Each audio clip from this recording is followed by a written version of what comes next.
સંગીતાબેન, જ્યારે મેં કામ બાંધ્યું ને ત્યારે જ મેં તમને કીધું હતું કે સવારનું કામ કરવા માટે તમારે 9:30 આવી જવાનું અને બપોરના વાસણ ઘસવા માટે તમારે 12:30 આવી જવાનું.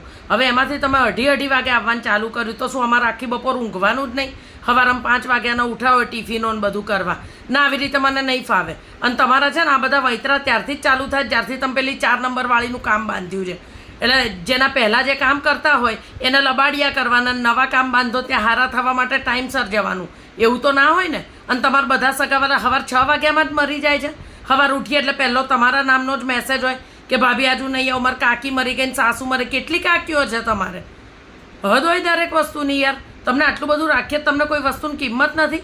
લોકો મને ખબર છે બાજુના ટાવરમાં તમે જે કામ કરો છો ને ત્યાં એક રજાના રૂપિયા કાપી લે છે. કોઈ દિવસ મેં તમારા રૂપિયા નથી કાપ્યા. એટલે તમારે અમને હેરાન કરવાના એમ?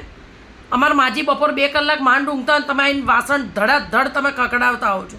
ના, આવી રીતે મને નહીં ફાવે. તમને ના ફાવતું ને તો તમે ના પાડ દો. મને તો છે ને આમાં સામે પેલી જે આવે છે ને ગીતા, એણે મને કીધું જ છે કે ભાભી તમારે કામવાળી જાય ને તો તમે મને કહેજો, હું તમને કરે.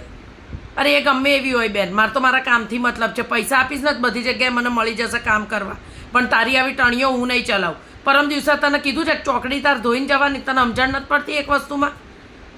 શું કહે છે? હમણાં મારા માજી પડતા રહી ગયા હતા એટલે તારે બીજા ઘરે મોડું થાય એટલે તું અહીંયા આગળ ડોલો ઢોળીને જતી રહે. એવું તો ના ચાલે ને બેન. પૈસા આલીએ છે અમે, થોડું તાર પાસે મફતનું કામ કરાવીએ છીએ. આ આખા અઠવાડિયામાં તું 4 દિવસ નથી આવી.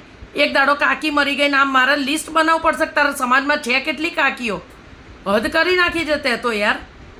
બોલતા નથી એટલે અમે નવી કામવાળીને બોલાય એટલે અમારે રોકડા રૂપિયા આલવાના. અમે તારા કાપતા નથી એટલે અમે ડફોળ છીએ? બોલતા નથી એટલે? જો ભાઈ આજ તું છેલ્લી ને પહેલી વાર તને વોર્નિંગ આલ દઉં છું. તારે 9:30 ના આવું હોય ને તો મહેરબાની કરીને તું કાલથી મારું કામ મૂકી દે. પૈસા હાલતા છે ને મને બીજા 10 જણ મળી જશે કામ કરવા. આવા બખારા કરવાનો મારી પાસે ટાઈમ નથી. ત્યાર શું વાસણ બરોબર લૂસતી નથી? વાસણ લૂસવાના તને એક્સ્ટ્રા 100 રૂપિયા આલીએ છે. વાસણ બરોબર લૂસતી નથી ને આમ ઘાભો મારીને હાલી જાય છે. વાસણ અંદર કાલ મેં જોયું તો ગયણી આખી મારી ચીકણી હતી. દરેક વસ્તુની લિમિટ હોય યાર. કોઈ બોલે નહીં એટલે એના ફાયદા ઉઠાડવાના હોય. આ તું 4 નંબરમાં કરજે ને, તને જે હાલતી હોય ભાઈ.